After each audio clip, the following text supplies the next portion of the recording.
औज़ुबिल्लाहिमिनश्शैतानिर्रजीम बिस्मिल्लाहिर्रहमानिर्रहीम। मेरा नाम है वैस विशल। वेलकम बैक टू वैस अकेडमी। सो जी, जैसे कि हमने ट्रांजैक्शंस के ऊपर टॉपिक स्टार्ट किया हुआ है, चैप्टर स्टार्ट किया हुआ है। सो आज हम बात करेंगे कि जी क्या इनकी ट्रांजैक्शंस कौन कौन सी हो सकती हैं और उनके इफेक्ट्स क्या हैं। अगर तो आप न्यू हैं ज़रूर इसको ज़रूर लाइक करें, शेयर करें एंड सब्सक्राइब करें। सो जी, आज 5 ट्रांजैक्शंस लिए जिसके ऊपर बात करेंगे और उनके फिर इफेक्ट्स जानेंगे कि वो हमारे पास कैसे रिकॉर्डिंग के दौरान होंगे। फर्स्ट ट्रांजैक्शन जिसके ऊपर हम बात करेंगे वो है हमारे पास mister Rizwan invest rupees 2 lakh to commence his business.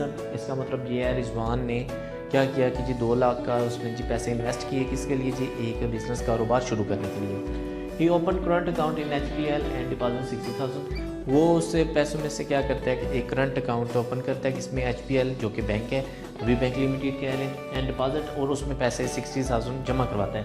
आगे हमारे पास तीसरी कहता है ही borrows rupees 1 lakh from mister Salim at 12% interest per annum.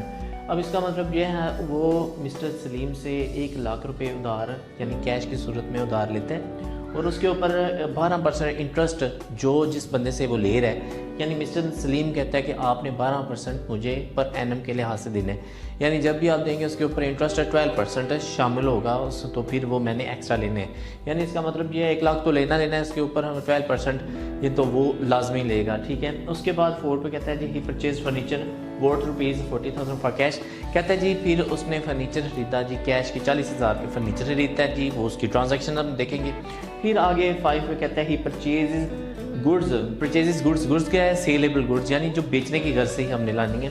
वो कहता है from Afzal for rupees 50,000 and paid cash 30,000। अब यहाँ पे याद रखें उसने अफजल से चीज़ें खरीदी और उसके बाद 50,000 के खरीद रहे हैं और जिसमें से उसने क्या किया, उसने रिकॉर्डिंग में बताया कि 30,000 के पैसे उसने दिए। इतनी बात क्लियर होगी। अब इसका मतलब ये है कि 50,000 के अगर हम उससे चीज़ें खरीद रहे हैं तो 30,000 दे रहे हैं, मीन के 20,000 जो हो गया वो उधार होगा। अब इनकी इफ़ेक्ट्स की तरफ बढ़ते हैं जी, इनके इफ़ेक्ट्स क्या होंगे, ठीक है। तो आपने गौर करना है, कोई मुश्किल नहीं सच चीज़ें, बस आपने एक सीरीज़ वाइज देखना है कि कैसे कैसे इसके इफ़ेक्ट्स हैं। तो दोनों एक इजाफा हो रहा है कमी, ठीक है। एरो अप का मतलब है कि इजाफा हो रहा है और एरो डाउन का मतलब डिक्रीज़ होना है। फॉर एग्जांपल जी पहली अगर बात करें तो इसमें कैश यानी उसने जिससे इन्वेस्ट करना है तो कारोबार में पहले कैश बढ़नी है जो कि हमारा एसेट होता है, और दूसरा कैपिटल में इजाफा होना है, वो हमारे पास यानी दोनों इजाफे हो रहे हैं कारोबार में। ये हमारे पास कैपिटल क्या होता है, लाइबिलिटी होती है, इंटरनल लाइबिलिटी होती है, यानी मालिक जो पैसा लेके आ रहे होते हैं तो कारोबार ने रखना नहीं होता तो वो एक लाइबिलिटी शो करनी होती है, इसलिए कैपिटल यानी कैपिटल में इजाफा, इंटरनल लाइबिलिटी ऑफ बिजनेस। और कैश हमारे पास एन एसेट से जो उसके मतलब ये इजाफा किया, ये सिंपल सी बात है। सेकंड उसमें कहता है जिस वक्त हमने HBL अकाउंट में करना तो याद रखें पैसे देने होते हैं, डिपॉजिट कर रहे हैं, जाहिर सी बात है पहला इफेक्ट होगा एसेट्स में कमी यानी कैश में कमी होगी, और दूसरा इफेक्ट एसेट में ही इजाफा होगा, यानी बैंक अकाउंट हमारे पास वो एसेट होता है, यानी पैसे हमारे पास इन हैंड हो और एट द बैंक हो, ये दोनों हमारे एसेट्स ही होते हैं। तो एक में इजाफा और एसेट्स में एक में कमी हो रही है और दूसरे यानी बैंक अकाउंट यानी करंट एसेट्स में वो इजाफा हो रहा है। सो जी तीसरे में वो कहता है ही बारोड।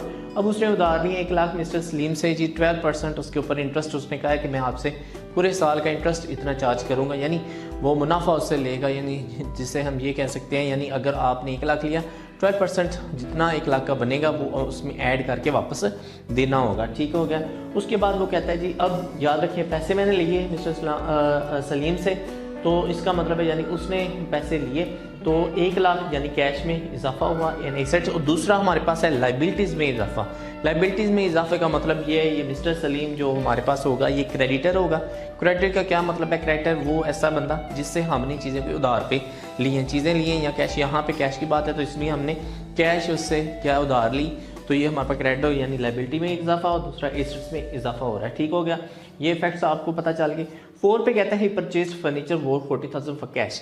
कहता है कि जी उसने फर्नीचर जो है वो 40,000 का कैश पे खरीदा। अब एक याद रखिए दोनों एसेट्स हैं, एक एसेट में इजाफा हो रहा है एक में कमी हो रही है, यानी कि जिस वक्त हमने फर्नीचर खरीद रहे हैं एसेट में इजाफा हुआ क्योंकि ये फिक्स एसेट है वो हम खरीद रहे हैं तो उसका नाम बाय नेम हम लिखते हैं, एसेट में इजाफा है जी। दूसरा हमारे पास कैश में कमी है क्योंकि कैश पे हो रहा है और वो हमारे पास एन एसेट है उसमें कमी होगी। इतनी बात क्लियर होगी आपको 4 तक। 5th में कहता है परचेज गुड्स सेलेबल गुड्स। कहता है जिससे परचेजेस का वर्ड आपने याद यहाँ पे रखना है, आपने क्या चीज़ है एग्जाम्पल के तौर पे आपको बता देता हूँ। अगर आप गाड़ियों का एक शोरूम रख रहे हैं तो अगर आप गाड़ियाँ ही खरीद रहे हैं तो इट्स मीन ये आपके लिए फिक्स एसेट नहीं होगा। क्यों? वो सेलेबल गुड्स होंगी, आपकी परचेजेज होगा। क्यों? इसका मतलब ये है कि वो आपने अपने लिए शोरूम में रखने के लिए नहीं, बेचने की घर से लाए। जो चीज़ हमारे पास कारोबार में आएगी, बेचने के घर से हम लेके आएंगे तो वो परचेजेज ही कंसिडर होगी, ना कि उसके नेम के साथ शो होगी। ये याद रखना है आपने, ठीक हो गया। Sell from Afzal from 50,000। अब याद यहाँ पे रखें, यहाँ पे ट्विस्ट है, हमने 50,000 की उससे चीज़ें खरीदी, इतनी बात तो उसने बता दी। कहते हैं पेड कैश 30,000, कहते हैं अदा जो किए थे वो 30,000 बस किए थे। इसका मतलब ये है कि जी अगर तो 50,000 की चीज़ें हैं तो बकाया जो थे वो भी तो पैसे हमने देने थे। इसका मतलब है इसके 3 इफेक्ट्स शो हो रहे हैं, लेकिन याद रखें दोनों साइडें जो हैं वो बराबर आएंगी। यानी एक इफेक्ट अगर फॉर एग्जांपल आएगा डेबिट साइड पे तो दूसरा इफेक्ट क्रेडिट आएगा। अगर एक साइड अगर हमारी डेबिट है या क्रेडिट है, जो भी साइड दूसरे की इज इक्वल आएगी। बेशक वहाँ पे 4 अकाउंट हो, 5 हो, डजंट मैटर, लेकिन हमारी दोनों साइडें यानी डेबिट साइड और क्रेडिट साइड का टोटल दोनों का बराबर सेम होना चाहिए। तो ये हमारे पास ट्रांजैक्शंस का रूल होता है, जिसे डबल एंट्री सिस्टम भी बोलते हैं। अगर आप डबल एंट्री सिस्टम को देखना चाहते हैं दोबारा पीछे जो है पिछली वीडियो को देखिए और उसके लिहाज से आप याद करें। अब चेक करें इसमें क्या है। सबसे पहले परचेजेज यानी चीज़ें खरीदी हैं हमने, खरीदने में याद रखें वो उधार पे हैं चाहे वो या कैश पे है, इससे हमारा कोई सरोकार नहीं।